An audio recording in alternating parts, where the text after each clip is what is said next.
Dan, over to you. Okay, Henry. Well, good evening, everybody. First of all, I'm bowled over by the response there. I mean, I'm sure 113 people haven't logged in to listen to me. I'm sure there's somebody else far more interesting. But good evening to you all. Thanks very much for attending this. It's from my perspective. The things I'd like to say is I want to try and get a debate going. I believe that the model that we've had, the model that we have for the ownership and the funding and the caring and the running of historic ships is not so much broken, but probably needs review now. We're at a stage now where we're reaching a critical mass, in my opinion, of vessels that are no longer being scrapped. And, you know, to have any more vessels scrapped and destroyed, I think we need to have a serious think about the future where we're going. So have you got the first slide up there, Henry? Have you? I can't see it myself. Sorry, it just got delayed there. We're just coming on in a moment. Okay, I've got it here. So, oh, there we are.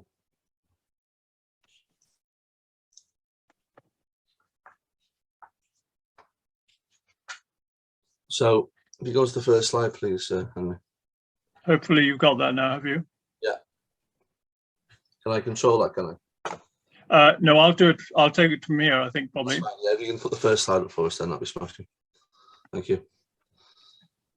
So I want to get the debate going as to how we actually say own and operate and fund these vessels, and it's the myriad of historic ships from the smallest to the largest, really. I think it's important to take a look and see how things were done in the past, how things started. So we look into the sort of 50s and 60s, when the preservation era, I would say, really sort of began. The early successes, as I put there, oh, hang on, we've gone forward one already. No, the early successes with the canals, the railways, Titchener Railway, late 50s, early 60s, people starting to get an appetite for preservation. People starting to realise that what we took for granted at one time isn't going to be here forever. Working narrowboats and barges and railway locos, rolling stock was saved 50s, 60s, well into the 70s.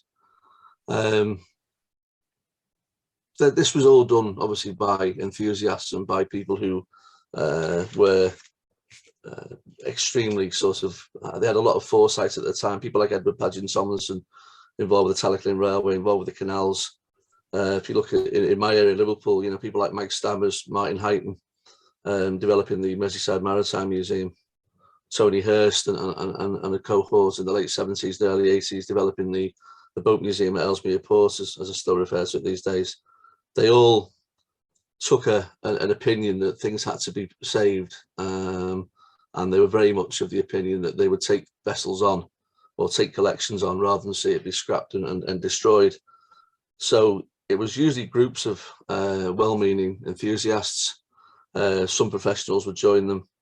There were one or two small successes, very, very big successes with the small vessels such as the Cairn, which is in Liverpool, which has been in preservation now for over 50 years. But that model, again, it was a bunch of enthusiasts, and still is to this day, who were very much steam and railway enthusiasts and had the opportunity to purchase a vessel like the Cairn, saved it from the gasman's torch in the early 70s. But the onus was very much on those enthusiasts to pay for it and out of their own pockets, and to operate the vessel and to fix it and maintain it.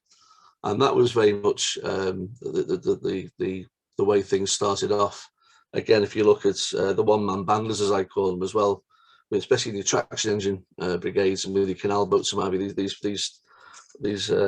fantastic vessels and traction engines and ships that were saved by individuals who had to have very deep pockets.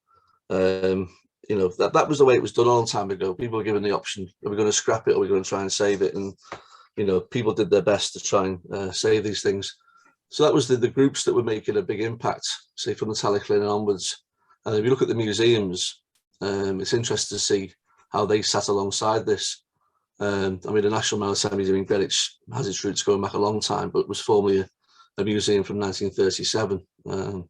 People might say we were a maritime nation in those days. I don't know whether we are today. National Railway Museum, 1975 at York, and then the National Waterways Museum. Ellesmere Port in the late 70s, early 80s. And there was also regional town city collections and collections of success. And the point I'm going to make here, again, if we look at how the country looks at maritime preservation, and this is the sort of strand I'm trying to take here, maritime preservation has never, in my opinion, been high up on a list of priorities for governments, for anybody really. It's for a maritime nation, for an island country. It always seems that historic ships, historic vessels, historic boats, whatever it might be, are saved now and again, but it's certainly not a priority. If you were to go to the National Maritime Museum today, how many ships and boats would you find in there? Well, you wouldn't find many at all. If you went to the National Rowing Museum in York, how many locomotives and rolling stock would you find in there? Well, it's brimming full of it, and it's also brimming full of the artwork and the artifacts that any other museum would have. So, okay, railways may be more popular with the general public, I suppose. It might pull at the heartstrings a bit more because it's possibly more accessible. But I think it's a maritime nation. We do not treat our maritime heritage well, and this is one of the things I think that's coming through now slowly.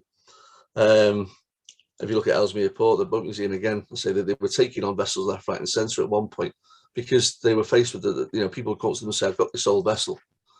I'm going to scrap it, or do you want it?" And as a lot of museums would have in the sort of 70s and 80s, they would take it on, no real thought of how they're going to pay for it. And with the best will in the world, they would do their best to look after these vessels for as long as they could. But again, it reaches points where eventually vessels just cannot be titivated any longer. They take a lot of money to look after them. Have the next slide, please. So how these projects tend to work, like I said, it was normally small groups formed before the charities and limited companies. A lot of them were societies with an annual subscription that would bring some money in. Private groups for shareholders, all showed in the cost, again, like the Cairn. The Cairn, at one time, I can't remember how many shares they had, but they had a number of shareholders. And I think one of them used to be the museum at Ellesmere Port, one used to be the Maritime Museum in Liverpool. They were all seen as shareholders, and they all paid an annual subscription towards the upkeep of the vessel. And then fundraising via public subscriptions and enthusiast groups and publications. And then finally, there was philanthropy, one-person ownership of vessels. I think one of the most well-known examples of philanthropy was possibly SS Great Britain, when she was brought back from the Falklands, and a certain character from Bristol. Well, you know the story behind that, but a lot of personal money was poured into that to try and get the vessel back to where she came from. So that was how the projects used to work. If we scroll forward now, I'm trying to sort of give a picture roughly in our area. If we look at, and this was based on a letter that the late Mike Stammers wrote to the Liverpool Daily Post in 2005, just after we took the Daniel Adamson over in 2004. And he was commenting about how healthy maritime preservation was in the Merseyside area at the time. And if you look at this list of vessels, and this isn't exhaustive, so I know I would have missed a fair few out here, but this isn't exhaustive. But you see that the Wincham, the Manning, most of the historic warships at Birkenhead, the Zebu, the Glacier, Catherine and May, they've all gone. The plans to bring the SS Manxman didn't come to fruition. Bringing the HMS Wimble to Liverpool didn't happen. We've got the Cuddington, which is in really bad condition at the moment at Ellesmere Port. People aren't allowed on board at the moment because the conditions are bad. The Basuto, the last original Clyde puffer, if you like, although she'd been altered, sitting in some real bad condition at Ellesmere Port. The Pelican, and then we've got Oakdale sitting up in the Duddon Sands there, which is one of the reasons we're having this debate now. And the Mossdale and other wide beam barges at Ellesmere Port that unfortunately fell into serious amounts of decay. So that was the position in 2005, and basically the ones that are in white are the ones that still remain. And as you can see from a larger vessel perspective, there's not many at all, and that's just since 2005, which I think is pretty bad, to be honest with you. The picture there of the Wincham being cut up and the steam dredge of the Manning there at Western Point Docks sunk.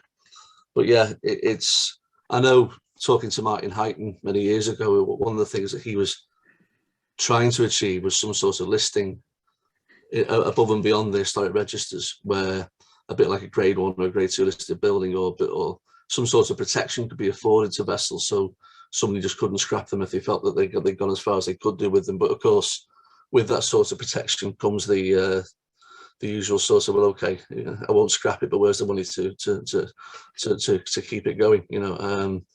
So we don't have any sort of protection. The ones in blue, sorry, James Jackson Grundy and the light vessel Planet, they've moved, they've been sold on. So the light vessel Planet, Canal River Trust decided to take that over. Long story, but she now sits in Gloucester, in Sharpness for sale. And the James Jackson Grundy was sold for conversion to a houseboat. That's the ones in two, in blue. But so that's just a local picture. That gives you an idea of how much we've lost in best part of 17 years, which I think is pretty shocking, really, when you think that we've had the lottery around now for probably best part of 30 years. Next slide, please, Henry. And of course, this is the key to all this here, that ultimately cash is king, and that is the problem. And it comes back to my initial comments on how we actually view our historic vessels, whether it's national, regional, whoever, the government, the prioritising of funding for historic ships has never ever been there. If you look at Hannah's organisation, for what they do with such a small number of staff, it's incredible, and it always has been incredible what they managed to achieve with the resources they haven't got, rather than resources they have got. If you look at the land-based version of National Historic Ships and the resources they would have at their fingertips for inspecting buildings and putting preservation orders on them and all that sort of thing that goes with it, it just shows how much of a poor relative we are. So we look at how it all takes money. Volunteers, sponsors, supporters. You can have as many members as you want, but ultimately, every now and again, it'll come to a major rebuild of a vessel, and it'll take a large amount of cash. The options at the moment, well, again, philanthropy. If you can find someone who's willing to donate a load of money, but the problem is, and I think the Heritage Railways are seeing this as well now, is that philanthropy, donations, and memberships, they're all reliant on people having a good sense of nostalgia. And this is a problem now with people who could remember steam railways, for instance, or could remember half of these vessels when they were operational in the 60s and 70s. Those people are no longer here now. So for the younger generation, it's very much about engagement and how we get them to get that sense of nostalgia back. Because without a sense of nostalgia, without a sense of belonging, a sense of understanding, then it's very, very difficult to get people to sort of put their hand in the pocket to understand why we need to keep these things going. And that's a lot of people volunteer because they want to be part of making something better, or they want to save something, or they want to be part of operating something, and it's trying to get that through to a younger generation. So I think the whole donation thing with philanthropy, I mean, if you look at the churches as an example, many years ago, churches often would launch a campaign to have the roof redone or whatever, and some poor old dear might pass away and leave the proceeds of the house sale to the church. Well, that doesn't happen either now. They're probably suffering in a similar way to everybody else. So we have to look at different ways of doing it. Railways are doing it well in terms of the nostalgia thing, but they've created the really good heritage railways. They've created a heritage venue, a tourist venue with a heritage background. So it's not just about the trains, it's about the whole experience, and they can try and squeeze out of people a bit more. Increased operations doesn't always lead to secure financial footing either. You can end up wearing the vessel out and the crew, as we find out sometimes on the Danny. It's incredibly difficult to do that. Often, being involved with Daniel Adamson, people with another historic vessel will say to us, well, it's okay for you because you've got a passenger license and you can carry passengers and get revenue streams, but it's far from that easy. It's an expensive thing to do in the first place. The outlay is massive to have a commercially registered vessel, and then you've got to get the mix right. And certainly for us, it doesn't mean the more trips that we do, the more money we earn. There's a critical point where you've got to sort of get the balance correct between static work, what you do, and then carrying passengers. And this is the other thing, of course, is that that shouldn't mean for a second that if a vessel can't carry passengers and can't earn a revenue, and this is a big point for a lot of people, shouldn't mean that they shouldn't be able to get some funding. Because a lot of people look at the lottery's current sort of aims and objectives, and there's always business planning in there. And I don't for a session suggest that we should be funding everything willy-nilly. Absolutely not. But because a vessel can't create what they would call in conventional terms a conventional business plan, where they can carry X number of passengers and operate so many trips, I don't think for a second that should preclude people from being able to get lottery funding. And go back to the Oakdale, the last Mersey flat now that still exists up on Dudden Estuary. How do you write a business plan for that? Well, I don't know, and we'll have a look at that in a second. One thing I used to always say to the lottery, going back in 2013-14 when we first started our application, and it was all about the business planning and the financial sustainability. I used to use the example of the Rose Window at York Minster, 12 million quid. I said, well, how do you write a business plan for a Rose Window? And then they sort of look at you and go, well, there's different priorities, different schemes. And that to me is the key here, is the priorities and the schemes that possibly, yeah, some vessels will never, ever be able to create a sustainable business plan. But in terms of value and how we see value, I think for me, that's the real key. If you can move on for us, Henry, please. So how do we measure value? And this is to me is, again, this is part of the debate I want to get going, because if it's a one-off vessel, if it's a unique survivor, and really in 2022, does it really matter if it's unique anymore? Again, I know I hark back to the railways. That's, to me, is a key point there. No mainline steam locomotive has been scrapped since 1980. So you think about that, 42 years now since a mainline steam locomotive was scrapped. In 42 years, how many vessels have been scrapped? You know, the list is probably endless, and I probably don't want to think about it too much. But it's quite a sobering thought that you know, it was 1980. Di Woodham in Barry, I think he scrapped 4 or 5 steam locos because he was getting messed around by enthusiasts who weren't paying the bills and what have you. So it's done a bit of a warning shot, I think, to enthusiasts to actually pay up, if you like, and move on. But if you think about that, you know, not a single has been scrapped. I mean, someone's just saying there that one was used for donors, possibly, you know, out of the Barry 10. But, you know, in terms of general scrapping of vessels, then say 1980 was the sort of recognised time when one was done. So I've used the Rose Window analogy, and whatever the reasons for funding that, and I've got no problem with the Rose Window being funded, by the way. It's not about the business planning. It's about how we can do it. And someone just saying a railway loco can be safely stored for a long time. Well, locos can be, and await their turn, but so can ships to a point. I mean, there's lots of dock space out there, and with small amounts of money, they can be kept on a maintenance and preservation basis. It doesn't mean they have to sink because they've been put to the back of the queue for preservation. I don't believe that for a second. You know, once like we did with the Daniel Adamson, we took her over, and the first thing we did is had the hull shot blasted and just had some temporary doubler plates welded on the sort of dodgy bits.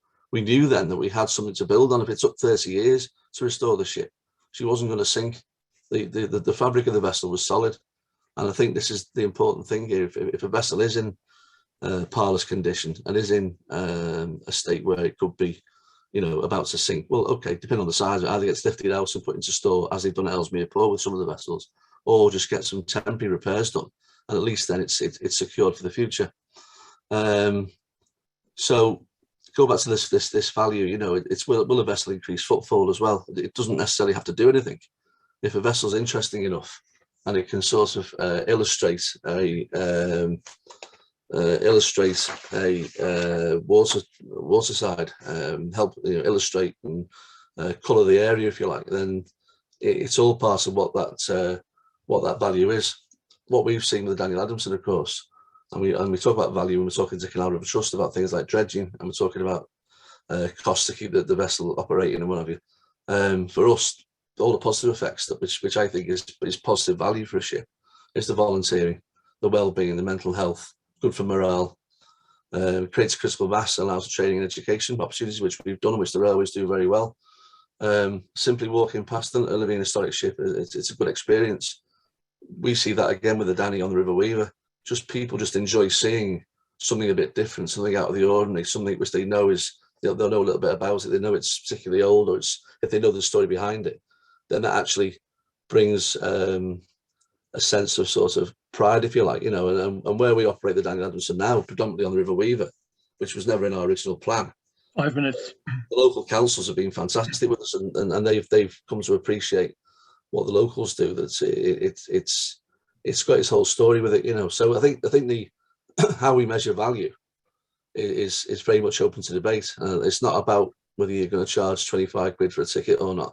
I think it runs a lot more than that. Absolutely. Don't put the last one for us, please, Henry. So I again, just to get the debate going here, I've used that picture of the Canning there, steam tug Canning. She was built for Liverpool, operated in Liverpool for a fair amount of her career, transferred to Swansea. She's currently sitting in Swansea Docks, owned by the museum down there at Swansea. They do dry dock her, I think, about every 7 or 8 years, maybe 10 years, to do a hull inspection and make sure she's okay. She's completely intact. I've got no aspiration to personally take it on, but the point is that vessel called the Canning, with Liverpool on the back end, I'm sure sitting in Liverpool alongside the Brocklebank to show that evolution of harbour tugs would be a fantastic thing to do. But who would take it on? The museum would give it away tomorrow if they thought someone would take it on. But where we are at the moment in terms of funding, and people looking at, again, well, we can't carry passengers, we can't do this, how do we earn a revenue for it? Is it about that? Should this vessel here, in my opinion, be at risk of being scrapped in the next 5 to 10 years? Probably not. She's the only one left like that. There are other steam tugs around the UK, of course there are. But in 2022, then surely we should not be considering, the scrapping of vessels, the deconstruction of them. I mean, to get grants nowadays to actually deconstruct the ship, I find a little bit distasteful, if you ask me. Nowadays, we should really be taking stock of where we are, and looking further afield. So I've mentioned things like local government. I mean, the Waverley's done that quite well in a way. They got some Scottish funding for their boilers last year, which was great. And I don't blame them one bit. We've got these metro mayors now. They seem to want to put their money where their mouth is at times. They think it's a good idea. It might win them some votes. Adoption schemes. And I do think museums now, you talk to any museum, the last thing a museum wants to do is own a ship like the Canning, because they just see it as a liability. But I do think the museums have sat on their hands for far too long, going back to like the Cairn in the 70s and beyond, relying on groups like ourselves, the Danny Letts Labs, the Cairn, and many others, relying on us to keep those historic vessels going. And they've shown no interest. Okay, I know funding's an issue, but again, it comes back to this, it comes from the top, doesn't it? DCMS, it comes from someone somewhere has to look at a different way of funding these things. So if there are one-offs, if you like the Oakdale and one or two others, I'm sure there are plenty around the country that should be saved, but actually, you know what, to try and pigeonhole it with a business plan could be damn difficult. Then maybe just that is the time for the museums or the Metro Mayors to speak to the museums or whatever it might be, I don't know, to say actually, that there are times when we do have to take some vessels in under our wing.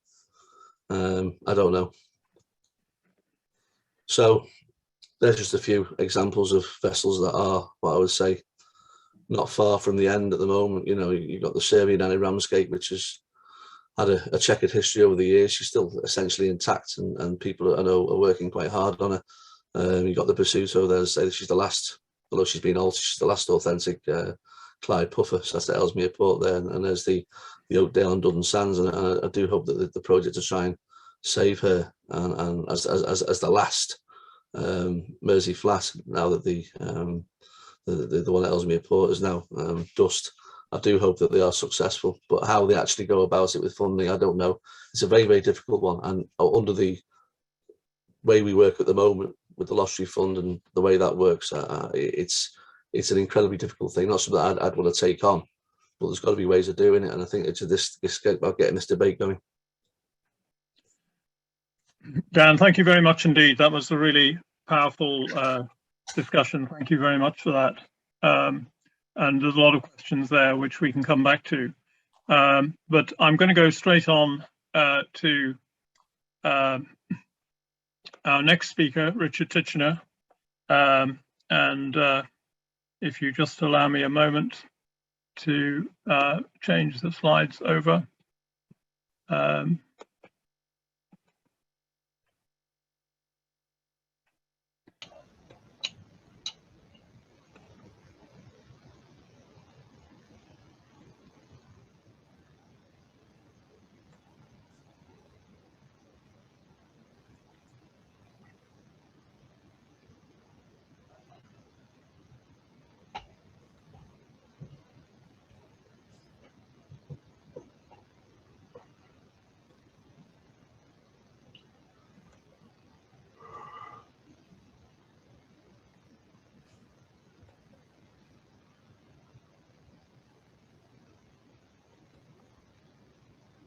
Can everyone see that now? Richard, thank you very much indeed, and thanks for putting up with all the chopping and changing. Richard, as I said earlier, Richard is Executive Officer and Chief Executive, really, of the Sea Change Sailing Trust. He's going to tell us a bit about his experience in a moment. He's going to give us a different perspective, but one which is equally interesting to us from the sailing community. Thanks very much, Henry. Wonderful to see the Vice Chair of the Maritime Heritage Trust twiddling the Bakelite knobs so effectively. You'll probably see that tonight, Matthew, I'm Hannah Cunliffe, but that's because I'm probably not quite so good at twiddling them. Well, good evening and Happy New Year to all of you. I'm based here in Malden in Essex, and what I've done most of my sailing life has been in working boats, where there tends to be nothing superfluous to the utility, which is what I think I like about them. Having said that, you usually need a modern yacht to teach RYA courses, and I've done a bit of that too. The same skills tend to come into play.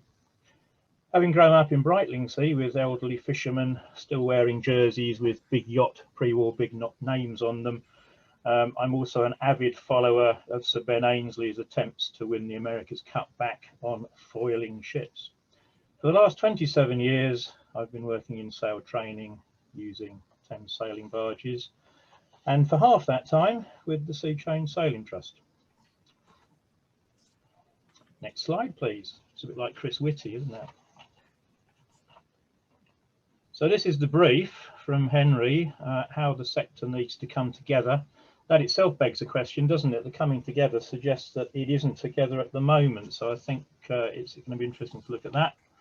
Achieving critical mass and some developments in fundraising, which I think are quite interesting. Thank you. Next slide. Now, Sea Change is an educational charity, and we've been going, you're going to have to keep up with me, Henry, that's it. We've been established since 2007. And we sail with around 200 people a year, but we're members of the Association of Sail Training Organisations. So as part of that, we actually are part of an organisation reaching some 10,000 young or vulnerable people in a year. 10,000 in terms of the school age population, which is something like 800,000 per year, I think. It is a drop in the ocean, but it's more significant than 200. Clients for us range from age 8 to people living with dementia, and we do it by living and working together on a traditional sailing vessel, with the groups usually accompanied by their staff. And so this is what we do. Here's the reminder, which we used to use great fun using before we got the Blue Mermaid going. And here you can see, I think if you count them, although one's hidden behind the mast, there's something like 10 people there getting the mainsail off on a sailing barge, which everyone will tell you is designed to be sailed by a man and a boy and a dog. But you can sail them a great deal more intensively than that, and it's a fantastic vehicle for engaging young people in real activity. She was built in 1929 at Mistley and is a sister ship to the Blue Mermaid, the original Blue Mermaid. There she is again on the beach at Stutton Ness. Next slide, please. So the Blue Mermaid appeal took a long time, took 10 years, and in the end we raised a good bit more than we thought we'd have to at 750,000. And you'll see as we go down this list of what the appeal was about that actually we're doing something a little bit different. we were developing the idea of what we were doing for a previous charity with Sea Change from 2007 until the Blue Mermaid came on stream in 2019. So much of that 10, 11 years we were looking at how to, and then raising the money to build a replica of an original. So that had funding implications, of course, because a replica is not something that the Heritage Lottery Fund, as it was then called, would look at. We spoke to them, and of course they had to say no, although they were very interested in what we might do with her once we were going in terms of future skills and the maintenance of a sustainable approach to the future of these vessels. But they couldn't, not wouldn't, but couldn't help us to build it. So we went along with some professional advice. We set up a group of appeal patrons, and to be honest, like everybody in this game, we had to work very hard. We had a fundraiser with us who we used to call Tenacious Don, after the rock group Tenacious D, because he never gave up. We also had some big breaks. Biggest perhaps was persuading Rear Admiral David Snelson, who was then the Chief Harbour Master of the Port of London Authority, largely the home of Thames barges if you think about it, to support us and become the chair of the appeal. And without David, I think it would have taken us a lot longer, if indeed we'd got there at all. We had some big breaks from some funders too. There was one funder that said, well, if you can get to $150,000, we'll match it. Well, that made a hell of a difference to us, as you can probably imagine. And from the word dollars, you'll realise it wasn't a UK organisation. One of our appeal patrons put us in touch with an international agency. Next slide, please. This is the original Blue Mermaid, loaded in the 1930s in the Wallet off Clacton, we think, from the background there. And that's the barge that was lost in 1941 in the Second World War, and which we have copied as religiously as possible. Next slide, please. There's the new one, built, very proud to say, in the UK, in Cornwall, at Toms and Sons, and launched on the 24th of May 2016. Here she is again, winning the cone race in 2019.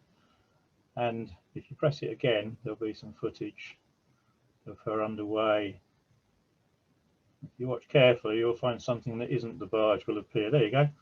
You will have seen solar panels on the deck there. There's no engine in the barge. So what little electricity we do need, and we have to have some, is generated from solar panels.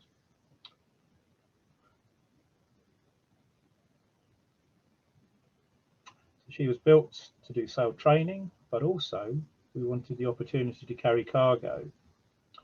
Next slide, please. And we've made a little start on that. Here she is delivering not a great deal, but a bit more than a token amount of Caribbean produce that came to Ramsgate in the Gallant, and we brought it from Ramsgate up to St Catherine's last year. There it is, going off in an electric bicycle, incidentally. So let's talk about coming together. Well, the fact that we have a Maritime Heritage Trust, which itself was the amalgamation of Heritage Afloat and the earlier Maritime Trust, is itself an indication that we have already made a start to come together, I think. Heritage Afloat being a very broad umbrella that covered all types of owners, from museums to the private owner with an old rowing boat. And the Maritime Heritage Trust combined with the Maritime Trust, of course, that had that static collection of vessels that we remember that have now gone back. Those that have survived have now gone back to ownership in various trusts or private ownership. So where are we now? Well, the benefits of operation have shown, I think, that the best way to maintain a historic vessel, best way to preserve it, is as far as possible to keep it operating, because then it remains fit for purpose. Martin Hayton was mentioned by Dan, and I remember him nailing his flag to the mast and saying that the best means of maintaining old boats was to operate them. And over the last 20 years, there's been a marked return, I think, to traditional methods across some of the sector. The Cutty Sark has corked and paid decks. Why replace methods which in operation have withstood generations of neglect? These new organisations that you see there tend to unite us and represent all types of vessels, all types of ownership. National Historic Ships even has a replica list, I'm very pleased to say. recognising you wouldn't necessarily want to put a 100-year-old hull to the rigours of dock work today, which is what we'd like to do. Hence, replica. The ship-shape network that that Martin and Hannah has carried on with is a fantastic example of bringing the sector together. And a fine example of that, again, is the Ship-Shape Heritage Training Project, which, in fact, there were 2 projects over a total of 4 years that have brought 26 trainees through a year-long training programme. We were very proud to be part of that, but one of the most important things about those programmes was that they were for both operational ships and the static or museum ships, or several of them, fostering the realisation that we can learn from each other. Within the partnership, Blue Mermaid has been linked with the Cutty Sark. Both were rigged by TS Rigging at Malden. The Cutty Sark, when she was re-rigged for the Queen, if you remember, the Queen got out of her car in 2012 at Greenwich and the rain stopped. When she finished looking at the ship, she got back in her car and the rain started again. And TS Rigging also rigged the Blue Mermaid some 5 years later. And one of our first ship-shape trainees, Tom Cook, was the guy working for TS who did that. So our trainees have worked aloft on the Clipper, and we're taking their team sailing in May this year. COVID slowed that bit down a little, but everything above ship on the Clipper works, so visitors could wear ship or tack the yards. Everything on the barge works, or we hit the rocks. Now, the need for interpretation underpins a lot of funding for heritage projects.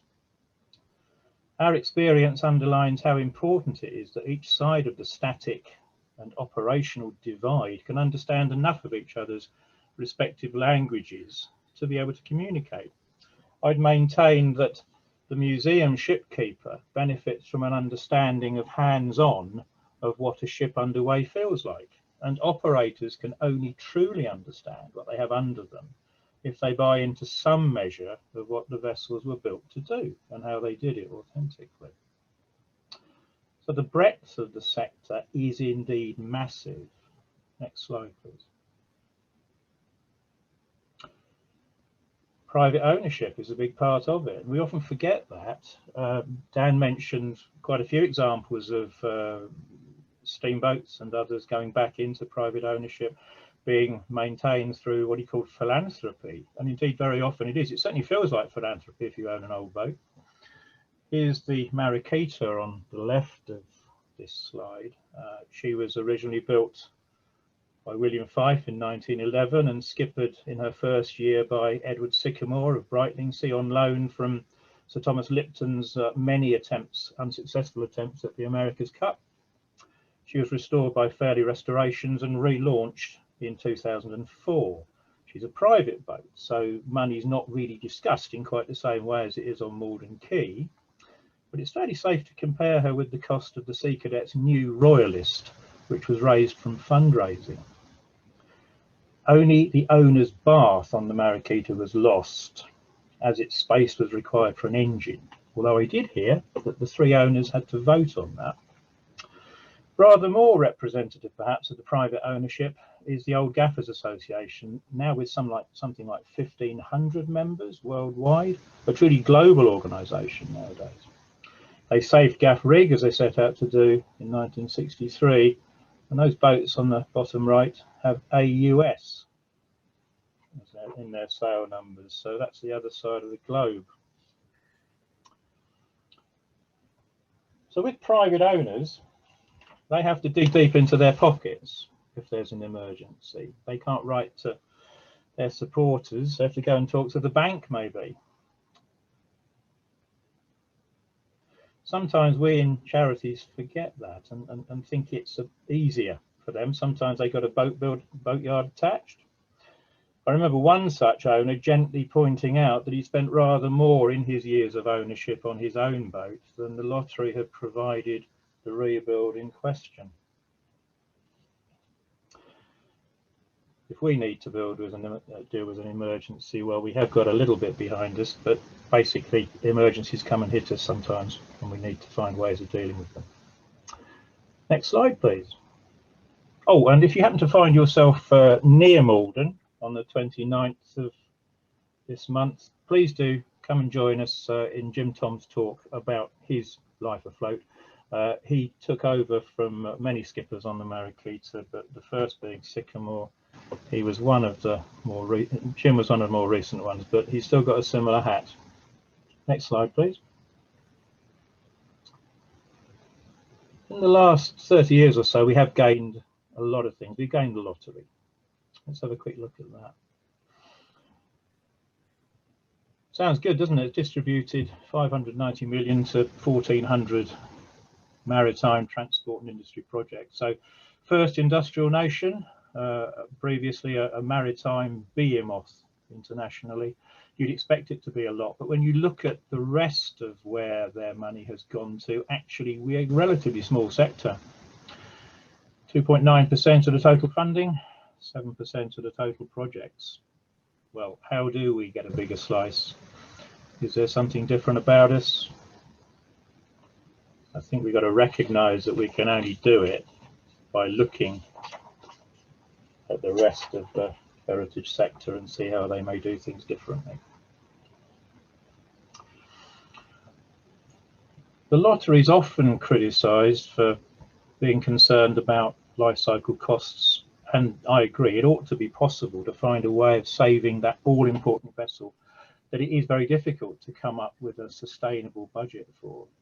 It should be, because it is, after all, possible to save that rose window at York Minster or a constable. The Secretary of State can stop the constable being sent abroad to give time for someone to buy it. Someone's still got to buy it and look after it. But I often think there could be something more for traditional boats, as I agree with Dan on that one. But if you'd wanted a fishing boat in 1900 and gone along to Robert Aldous in Brightlingsea, who built hundreds of them, if you had the money, all well and good, you'd go off and you'd earn straight away from fishing. If you didn't, he'd give you a mortgage. But I don't think he got where he was by giving you a mortgage if you just wanted to save an old smack. He'd have wanted a little bit more from you. So perhaps we can understand why the lottery wants what it wants from us. And even if you're not going to the lottery and you're going, as we did, to a number of other grant awarding bodies, it's actually quite difficult without a business plan, without some idea of what you're going to do with it. You have to have a reason, I think, to save a vessel, or a good reason to keep it in a place of safety until you can. Next slide, please. It does imply sustainability, I think, critical mass. And I think for our sector, next slide, please, it implies a few other things as well. It's more than just boats. We talked a lot about individual boats and the difficulties they've faced, but we also mentioned some of the places they've laid. I wonder how good those boats that we've lost from Liverpool, or the people running them, were at working together to make Liverpool a better place for them. Just a thought. I sometimes wonder if when we talk about heritage, we're often enough looking at what we do from the viewpoint of our customers. If you're going on the Danny, I was so pleased to see the things they do. It's fantastic, but they do all sorts of things like we all do to earn a crust. You might be going on there for a wonderful lunch cruising the River Weaver. You might not be too concerned about whether you have to pick up an oily rag to attend to difficulties with the diesel. Sometimes I think it's a different picture. Perhaps we should engage in some big issues. Perhaps we should be looking at getting sailing and other things on the national curriculum. Perhaps we should be doing more about planning guidance to save the berths that we're losing. Just recently, the PLA has bought Peruvian Wharf at Silvertown to stop it being developed for flats. Perhaps that needs to happen more often. Now, heritage harbours are a fantastic and I think nationally important project. Think Mystic Seaport if you've come across it. It's in Connecticut. If you went there, I haven't had a chance to, but if you went there, I'm reliably informed by the website, you'll see children learning to sail. You'll see a whole variety of different skills in the shops that they used to be working in and still do. You'll find traditional boats, some of which sail training vessels.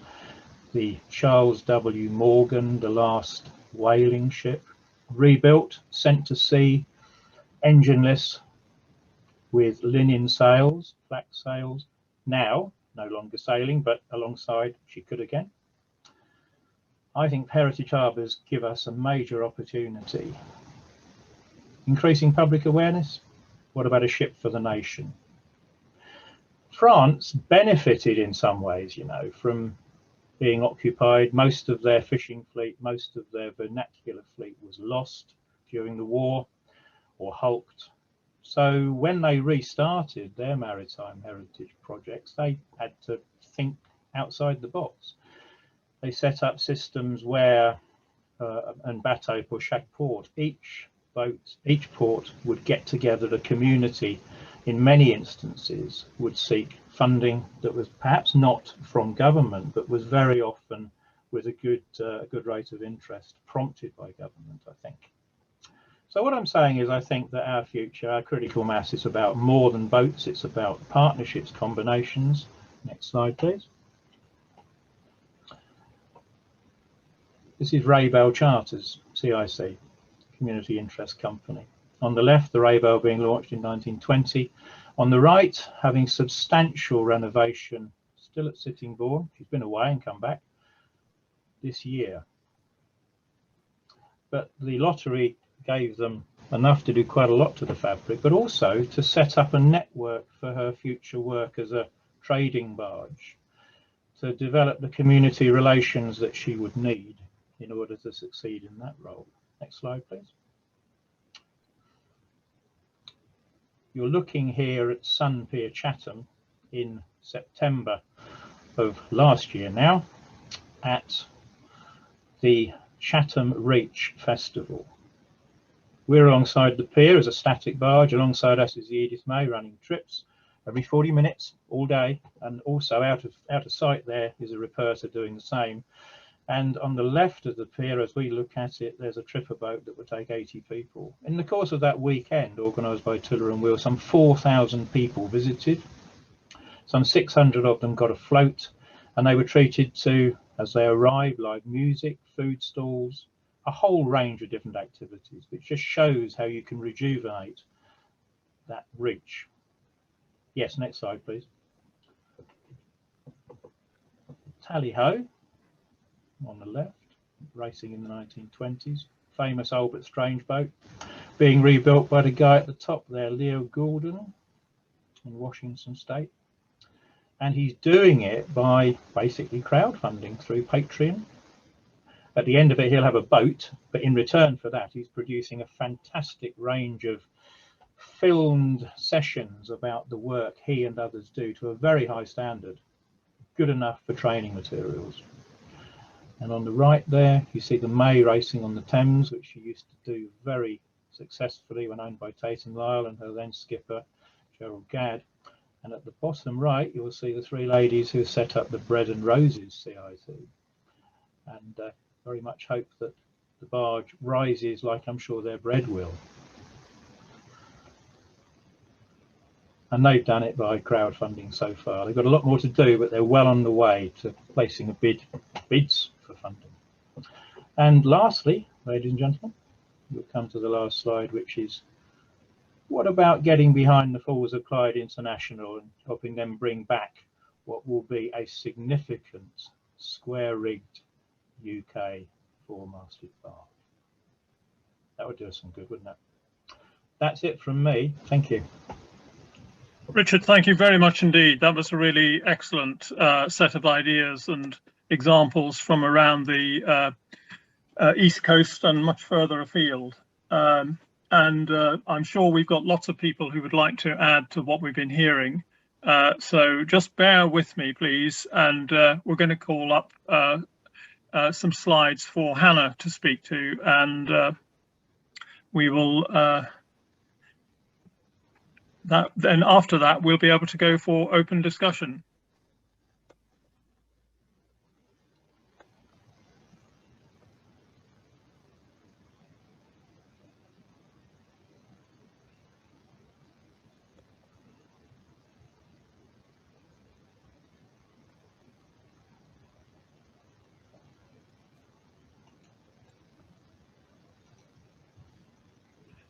No, very many thanks for joining us tonight. I know you've got probably hours of potential response from all the things that have been mentioned, because you're active in so many areas, and you have kindly agreed just to start us off. So please give us some pointers on what you've heard so far. Thank you. Yeah, thank you, Henry, and thank you for inviting me to join the session tonight. It's been fascinating hearing both Dan and Richard's perspectives, and also just following all the comments that have already been coming in on the chat, and wonderful to see so many people here tonight. So good evening, everyone. As Henry said, rather than giving a formal presentation, I've been asked just to pick up on a few points from both of our speakers before the discussion is then opened out to you, the audience. However, I thought it would be helpful first just to say a few words about National Historic Ships and the work that we do to put my comments into context. If we could have the next slide, please, Henry. So, as many of you will know, National Historic Ships was formally set up back in 2006 with funding from the Department of Digital Culture, Media and Sport, or DCMS. And we were here to continue the work of the National Historic Ships Committee, which actually started back in the 1990s. We have these days a pretty wide remit, but if I had to sum up in a few points the main areas of our work, it would be those that you can see on the screen. So firstly, to give independent, objective advice on all matters relating to historic vessels in the UK. And this, of course, includes advice to government, to funders like the National Lottery Heritage Fund and other grant-giving bodies, as well as to a huge range of other stakeholders, which includes, most importantly, the vessel custodians themselves. Another aspect of our work is maintaining and managing the National Historic Ships registers, which are now set out in 5 key databases searchable via our website, and which list some 2,000 craft across the UK. To regenerate and sustain the supporting skills and infrastructure. And I think this is really crucial and not something that's been touched on hugely yet tonight, but it's really important, obviously, not just to conserve the vessels themselves, but to then have the suppliers, the skills and the infrastructure to continue maintaining those craft going forwards. And then finally, the other aspect of our role, increasingly relevant, is sharing best practice, connecting the sector and raising the profile of maritime heritage so that we can reach new audiences. And as Dan said, whilst we are a UK-wide body, we do operate with a relatively small budget of only 220,000 a year. And this covers our running costs, but not much more, including salaries for a team of 5 permanent staff. Now, when we were first established, we were given an additional fund to allow us to deliver small grants to the sector. And over the 15 years that we've been around, we've distributed about 450,000 through this. However, the initial funding was never replenished, so we now run grants rounds solely based on savings made from our own budget or income that we've managed to raise. We have, however, been successful in generating more than 1.7 million in external project funding since we've been set up, and this has allowed us to coordinate initiatives to support the sector, such as our Shipshape Heritage Training Partnership Project, which Richard mentioned, SHTP, and this kind of fundraising is something that we hope to continue in doing more of moving forwards. So it's easy to argue that as the umbrella organisation here to support the sector, we should be given more, particularly when you look at our counterparts in the built heritage world, and that's been touched on a little tonight. And certainly that's something we'd always make the case for. However, whilst you can say, as Dan did, that historic ships aren't high on the government agenda, I think it's important to remember that we are unique as a country in having a national funded body at all to represent historic vessels. And that in itself is something which I believe we need to hold on to and build upon. Next slide, please. So before we move to the Q&A, I've created this word art slide, which you can see on the screen. And these are some of the key words which I thought might come up in our discussion tonight, or perhaps things that we should consider as we look to safeguard maritime heritage moving forwards. And now I just wanted to pick up on a couple of other points which Dan and Richard made in their presentations before we go to the wider Q&A. Firstly, the importance of raising the profile of our sector. So I agree that it's vital to raise public awareness of maritime heritage, to reconnect the British people with the sea and help them rediscover the value that our sector can bring to modern day life, whether it's through educational, skills training, wellbeing or mental health initiatives, perhaps by getting their hands dirty as a volunteer, or simply having a fun day out on one of our passenger or museum ships. And of course, one way of achieving this is by giving the ships themselves a higher profile. And at National Historic Ships, we've been focusing on this through our flagship awards programme, as well as our photography competition and our social media campaigns. And I also just wanted to touch briefly on the issue of public funding and grant aid. And I think it's fair to say that we are seen as something of a specialist sector. We have unique characteristics that can prove tricky to fund, and that's been shown in the past through some of the projects, for example, that the lottery have grant aided.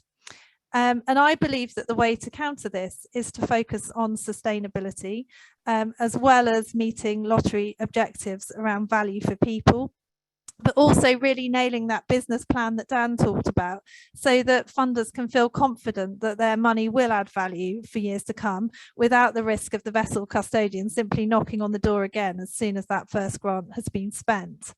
And of course, the more vessels that successfully achieve this, the more we can spread the learning about how to do it, so that custodians understand how to secure the funds they need and the funders feel safe in investing. National Historic Ships is an expert advisor to the heritage fund, as I've said, as well as other key funders that grant aid our sector. And we are used to reviewing applications relating to vessels on the register. So we've got a pretty good understanding of what the funders are looking for in a bid. So we do encourage all vessel owners to approach us at the beginning of their funding journey so that we can help by discussing proposals and giving advice at an early stage. And the last point from me right now is just about that need to have a greater focus on partnership work and coming together, as Richard described it. Historically, maritime heritage has been very fragmented, with isolated groups and individuals doing their best to preserve items close to them, but no real national policy. And at National Historic Ships, we're seeking to change this. Our ShipShape network now connects over 100 external maritime projects across the UK, and we have 5 organisations working as our network hubs, as we call them. So these are our ambassadors on the ground at a local level. And I'm pleased to say that we'll be launching a further 3 hubs this year. And if you'd like to find out more about how to join the network or what it can do for you, please do drop me an email after the event, and we'll be happy to tell you more. But for now, thank you very much for listening. I'm going to pass you back to Henry, and looking forward to the discussion and the questions that no doubt will come up. Thank you very much, Hannah. That was very, very helpful.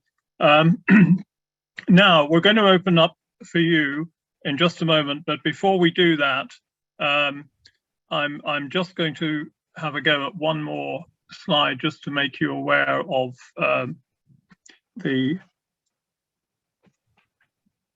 what Maritime Heritage Trust is doing,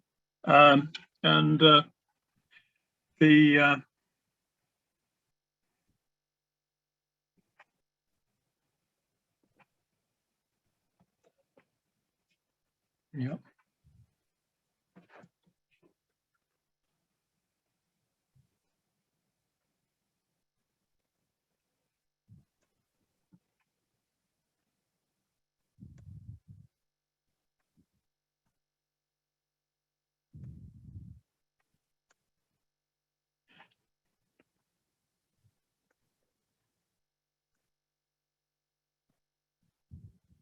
Right, just briefly, Maritime Heritage Trust has been around actually through its constituents for quite a long time.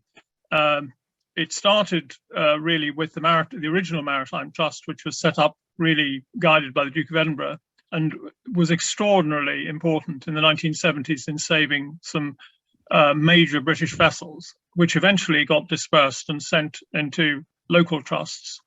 Later on, it was responsible for the Cutty Sark, And Heritage Afloat was really a bottom-up movement set up in 1994 to represent vessel owners.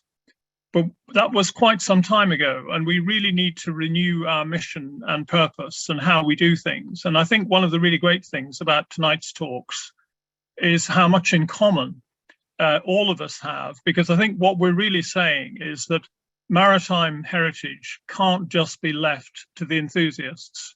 It can't just be left to those who are specially interested, because if it is to be saved, we need to involve the whole community. We've got to look out much more widely. We've got to look at where we can demonstrate the benefits we provide, whether it's mental health or open space and interesting things to see in open space, the inspiration and identity that ships and boats can provide. And of course, we've got to operate sustainably. Now, we won't get time to deal with anything more than a tiny fraction of points on these things today, but can I encourage you, please, to put questions into the Q&A box or to raise your hand, and we'll see if we can bring you in to ask a question. I don't guarantee that because this is, I say, first time with this technology. But if you want to be certain, put it into the Q&A. Yes, and I think that we've got a hand raised from Stuart Wilkinson. Thank you, Stuart, for trying this. Let me try and bring you in. Stuart, if you unmute and please ask a question. I think I am unmuted now, Henry. Thank you. Thank you very much, Stuart. Yeah, we can hear you. We've talked about this evening, and we've listened and talked about the maritime sector uniting to seek its, if you like, preservation. I would like to suggest that the challenges for the mobile heritage sector at large, which means in the air, on rail, on road, and on water, because we are still not valued in the same way as the built heritage or the artistic heritage, and we need to get together to present us and make sure that we are better valued. Now, if you look at what I would describe as the best organized sector in mobile heritage, it is the road vehicles. It's the Federation of Historic British Vehicle Clubs, and they've been hugely effective. But what has made them effective is that they have gathered and presented economic data to Parliament, to legislators, to show why they should not be ignored. And I think that is a huge challenge for the mobile heritage sector, including the floating sector. So that's not really a question, Henry, I'm sorry, but it's an observation. Yeah, thank you very much, Stuart. I mean, I'm sure our panelists will want to comment on that. What I think we might do, just to increase the number of points we can cover, is go to one or two other questioners as well. But you're saying, Stuart, that we've got to demonstrate the depth of our field, the number of people who care about what we're doing, and that way we will find it easier to win friends and influence people. So let me come to the. Sorry. It's jobs, it's volunteers, it's skills, and it's somehow bringing in, as you said earlier, Henry, well-being. And how you measure that, I'm not entirely sure. But if you want to change politicians' minds, you have to present them with numbers, and they're very difficult to gather. And as I say, the road vehicle people have become very, very good at it, and we should try to learn from them. Okay, thanks very much, Stuart. I'm going to go on now to John Pope, who also had a hand up. John, would you like to unmute yourself and speak, please?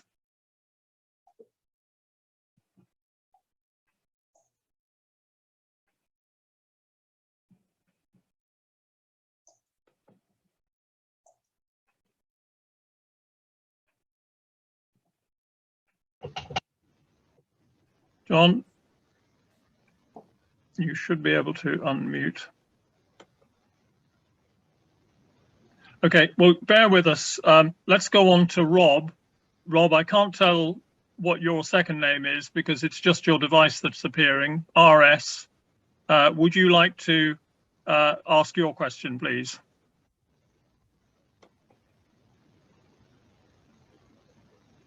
And then we'll go on to some of the points raised in Q&A.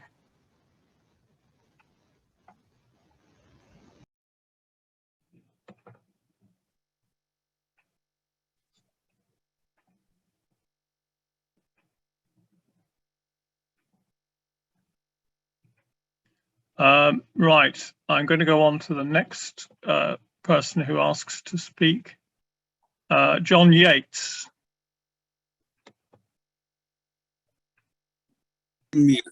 Okay, can you hear me? Yes, John, thank you. There's been a lot of reference to the built heritage, which is where I sort of spent my my professional life. And one of the things that seems to me to be an issue is that the maritime heritage is where the built heritage was in the mid 20th century. That is, it's all about preservation and museums, whereas the built heritage is all about buildings, historic places earning their living, often by adaptation and change of use to new purposes. Now, I know that that's a pretty dirty idea for most of us to, who see ships and boats as living things. But nevertheless, particularly with the big ones, there may well be quite a lot of opportunity to have the distasteful process of changing them to do something else. It's relatively easy for a passenger vessel, for example, for it to go into a hospitality use, providing there's a suitable mooring for it, and that can happen at everything from the Queen Mary downwards. A sizable cargo vessel will have a big space which can be used in the same way as a redundant church can be used for a club, for a climbing centre, whatever it may be. Now, this may well be a way of giving a boat that's about, or a ship that's about to be lost, the possibility of, you know, a few more decades, as it were, in the hope that it can then be revalued. What do people think about that? Yeah, very good question, John. Thank you for that.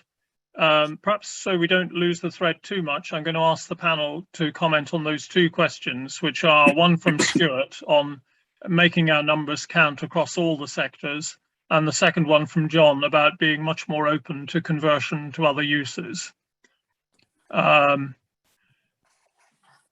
Richard, would you like to start us off on that? I was thinking about, we often talk about the railway sector, the preserved railway sector, and it is fantastic what they've achieved. But I think we often forget that the comparison between us and them is that very often, not always, but very often, we are preserving the locomotive, i.e. the boat, whereas they are preserving the entire line and the station, and they have the volunteers dressed in the appropriate garb. So it really does feel like an Edwardian railway station. Now, if the Daniel Adamson was doing that, it would own the Weaver, it would probably own the shipyard where it's maintained, it might even own more of the hinterland than that, because I think that's really important. And what I probably didn't make enough of was that I think the Heritage Harbour movement and the opportunities it presents for umbrella trusts overarching over localities within which ships and boats are only part of the overall heritage offer lends us an amazing opportunity, which is why I think what Brian Corbett and National Heritage, the Maritime Heritage Trust in particular, are doing in that respect is so enlivening. Thank you. Dan? Yeah, I mean, first of all, with Stuart Wilkinson's points, I can't agree more. And I've always advocated that, you know, I've made some jokes about this at the various groups and organisations, all well-meaning, but possibly all pulling in the same direction, but in a similar way. And yeah, it doesn't matter if it's a World War I tank or a vintage vehicle. or it's a garret on the Festiniog Railway, or if it's a ship, really. I think it's getting the ear of government to appreciate what we have and what we're going to lose if we don't act in a more positive way. And as you say, not just relying on groups of enthusiasts to put the hand in the pocket and try and save something at the last minute. So I you know, obviously with Stuart's background in the Transport Trust, they see this all the time. But yeah, I think all the groups that are pulling in a similar direction need to sit down together and come up with some sort of master plan on how to quantify this. And secondly, on the point of the heritage railways, yeah, I mean, that's a point I made in my presentation, or tried to make, that the heritage railways have realised now it's not just a day out on a train behind a steam train, it's the whole heritage experience. So that's why they dress up in the garb on the platforms, and they don't just have a modern Starbucks on the platform, they have a 1920s tea room, and the real ale bar that might go with that, and the whole experience. So you go in there, you're spending money on the railway, North Yorkshire Moors, Festiniog, East Lancs, Severn Valley. they've all got it. Even the small railways, they've got it. They've got you there for the day now, and you feel immersed into that total experience. And for a ship, that's hard to do. Yes, we can do it on the Danny for 2, 3, 4, 5 hours if somebody wants to do a 5-hour trip with us. But once they step ashore, they jump into a modern coach, because that's the way we have to operate for the costs, and they head off back to their car and they head home again. You know, we don't have that facility at the moment. Yes, I mean, if we're at the Albert Dock in Liverpool, they can go and look at other things, but the problem we have in Liverpool is we become a very small attraction in a much larger city. We tend to get better attention, if you like, at times in much smaller locations, because we become more dominant, if you like. Yeah. And that's where I think this whole critical mass. Yeah. Okay. Is very important. Thanks, Dan. Thank you very much. Hannah, did you want to add anything on that? Yes, please, Henry. I mean, I completely agree with Stuart about the value of mobile heritage working together. At National Historic Ships, we sit on a mobile heritage advocacy group, which is hosted by the Heritage Alliance. So we have that opportunity, I guess, to regularly look at issues that are common across the whole of the mobile heritage sector. I mean, at the moment, some of the most topical obviously being environmental issues relating to burning of coal and that type of thing, but also on a practical level, just coming out of COVID lockdown last year and working out how to reopen our sites. There was a lot to be learned actually from the railways for the operational ships. So I think there's a lot of value in that. And the other thing we've done at National Historic Ships is to learn from them and work with them in terms of gathering data and figures that can then help make our case to government or at a national level in terms of what we need. So for example, last year we carried out a survey with the Federation Skills Trust looking at national opinion polls to gauge how interested the public are in heritage skills and in our heritage sector, and that got some really useful baseline data which we can now all learn from. Thank you very much. I've got one more hand up from someone whose name I can't quite see, but it's FA, Form at Large. Would you like to give your question, please? Yes, can you hear me? Yep. Yeah, it's come up with a company name. I'm actually Ned Phillips. I couldn't change the. Don't worry, we're having trouble too, Ned. Yeah, yeah, I think it's picking up on a lot of these points. People have talked a lot about the purpose and use of heritage vessels, but I think there's another strand which is about interpretation and the sort of meaning of them, stories about them. If we're going to be able to really engage people's imagination, the public's imagination, yes, creating clusters is really important. Mystic Seaport is probably the prime example in the world, but you need to make sure that these things have a meaning to people. It's not just a purpose. It's not just them moving about. Trains do it really well because there's a romance to them that really captures people's imagination.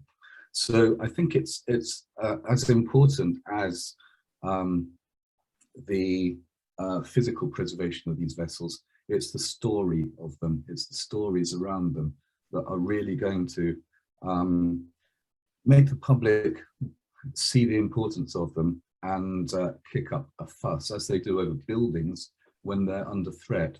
So I just wonder if the panel members have got anything to add on that. It's the next stage that maybe building and other sort of heritage organisations have been able to make. The physical assets are preserved. Now it's about the story and the narratives around them. Okay, thank you.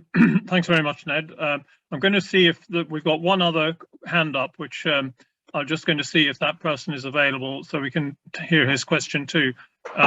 Jamie Bullard, are you reading? Yes, can you hear me? Yes, we can. Thank you. Okay, so I wear different hats, but one of the hats I sort of was involved with was the Diamond Jubilee pageant on the River Thames. And one of the things that came up in the Maritime UK Careers Forum was, should we run another Platinum Jubilee pageant on the River Thames?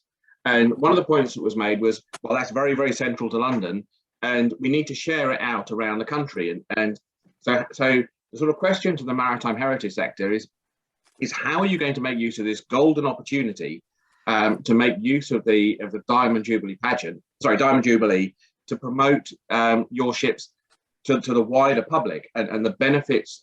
I put the question earlier on, what's in it for me, is how are we going to get more of the public engaged in actually interacting with the ships? Thank you. Very good. Thank you very much for that. Two questions there, very much about how they strike other people who may not be enthusiasts, and we've got to engage them, we've got to motivate them. So who would like to go first on that? Just briefly, because I'm still going to try and get a few items from the question and answer column as well. Dan, would you like to go first? Certainly in terms of the Jubilee, we were a bit guarded, if you like, towards any plans that we'd heard of being made, obviously due to COVID. What we are doing in our own way is we're working with Canal River Trust, who we work with a lot, and we're working on a programme of events to take place at the Adamson boat lift up at Northwich. We haven't been able to get there for 2.5 years because of the lack of dredging. That's being done, well, starts in a month or so's time. So yeah, for us, for that Jubilee, we'll just be engaging with Canal River Trust and working with them at the boat lift, which is a great place for the daddies to be. You know, it's a nice backdrop, and it's a the exact details of what we'll be doing, I can't say. My experience, unfortunately, of large maritime events in Liverpool recently hasn't been that positive. In fact, the last one we attended, we had to fight for a berth for ourselves because they didn't even give us a berth. They brought some sailing ships in from elsewhere and forgot about us, which I found a bit frustrating, to put it mildly. And it was more about the street art than about the ships. It was still called a river festival, but there you go. So yeah, that's what we're doing anyway.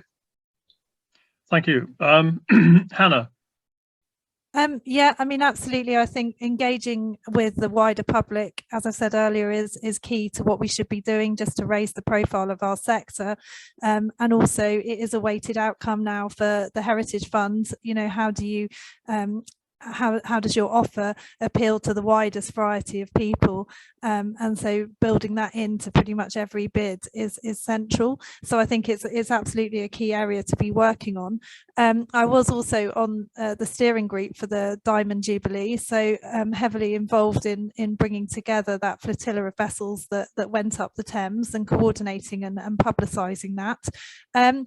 We're not aware of anything being done at that level or planned at that level for the Platinum Jubilee, and I'm guessing, as Dan said, with COVID, it's been quite difficult to organise something on that scale.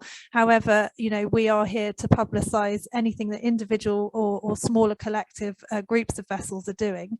And if people are doing that, to get in touch with us, and we will try and put that out across our social media, our news, etc., because it does offer a great opportunity. And I think the other thing to say is, obviously, don't forget digital. We do now have this wonderful resource that we've developed and honed over the last couple of years, and so there is a really nice opportunity, I think, to portray our sector to a wider audience just using those free digital tools that we all now have to hand. Okay, thank you very much. I think there are several things there that we can think about. I'm just looking now at the questions that people have put in on the Q&A. Some of them are a bit detailed, such as the but perhaps you could just do a one-sentence response or two-sentence response, Hannah, if you wouldn't mind. One question asks, why did the National Historic Ships set the boundary for registers at 50 years? Is there a simple answer to that? Well, obvious answer is before my time, but I would say it's a rolling criteria, so it does mean that we're getting new vessels coming on as registrations every year, and I guess you've got to set that bar somewhere, haven't you? So yeah, 50 years was chosen, and that's what we've stuck with. And some of the points people have made in the Q&A are they do want to see more happening. They feel that too much is happening at the moment in the south of England in terms of maritime heritage. They want to see more happening in the Mersey and in Cheshire. So that should be music to the ears of Dan. Then we've had the question on the Platinum Jubilee. What are we doing to organise that? We've got mention of the Waverley, which has Waverley and other large ships have particular problems of shore infrastructure, resourcing crews, and meeting changing public tastes. And I think that actually is an issue that, because it applies to lots of vessels, with the loss of piers that you can actually come alongside, that can really torpedo the operations of a vessel in a particular area. And more, and this is one of the things we hope that Heritage Harbours will pick up, we realise that it's not enough to have the vessel. You've got to have the wider world within which it sits and make sure that it's sympathetic to its continuing operation.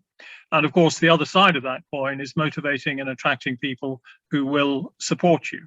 Why should they be interested? Why should they think it's a good thing? So fully accept those points made on behalf of the larger vessels. Road and rail, I think we've addressed some of that. And indeed the need for greater collaboration across the transport sector. I'm going to turn in a moment to our panelists to see if they would like to make any concluding comments, but there are several people who are commenting saying, how do we get all of the various heritage organisations with an interest in maritime to work together collaboratively? It feels that there are quite a number, but at times working independently to protect their niche. Well, very understandable. That's partly why we're having this evening, by the way. But please give us practical suggestions for how we can help you. You are running a vessel or a preservation project of some kind. How can we support you? Please tell us that. There are email leads, or we'll write round with a copy, by the way, for those who couldn't make it this evening. We'll be writing round with a copy of tonight's seminar. So I'm slightly worried that I've lost Richard, and I'm just wondering if my fellow panelists can see him, and perhaps he. I'm still here, Henry. Oh, you're still there. Wait, excellent. It's a trick of my screen. Sorry about that. Right. Well, I'd like Richard, as I have missed you. Would you like to offer any concluding thoughts, please? I went to the Brest Festival in 1992, and like many of my compatriots who were there, we were amazed at what an incredible shop window it was for maritime heritage from a nation that, my goodness me, it might have been the enemy for about 400 years, but we didn't realise that they could do that. And they fed 15,000 members of crew from the back of lorries, and some million people visited by trains laid on from all over France. And that event's carried on every 4 years ever since. I don't know if it's as big now as it was, but it possibly is even bigger. I don't know what they do differently there that we can't, but we have struggled as a nation to be able to do that. And I really don't know what the answer is, although clearly tonight is a good step to at least airing the possibilities. with the talk of the Jubilee. We needed to start talking about a maritime heritage project for the Jubilee probably 3 or 4 years ago, didn't we? And that's nobody's fault. But it is something to think about for the future, of identifying the next big thing and thinking about what throughout the Heritage Alliance that could include ships is going to be massively attractive to our population. The French have sailing on the national curriculum, but that doesn't help the Daniel Adamson if we had it on our national curriculum. But there may be other things on our national curriculum we should be doing with schools. That's going off a bit of a tangent, but those are my thoughts. That it's been difficult in this country to make those big things happen, and I don't know quite why that is. I think we can still do it. We need to get some serious and significant backing from companies or institutions or big names and make it happen.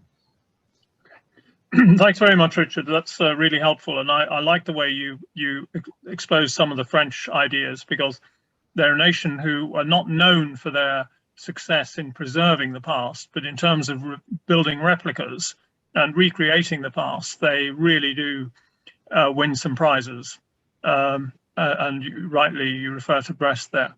Dan, would you like to give us your concluding thoughts? Yeah, I would.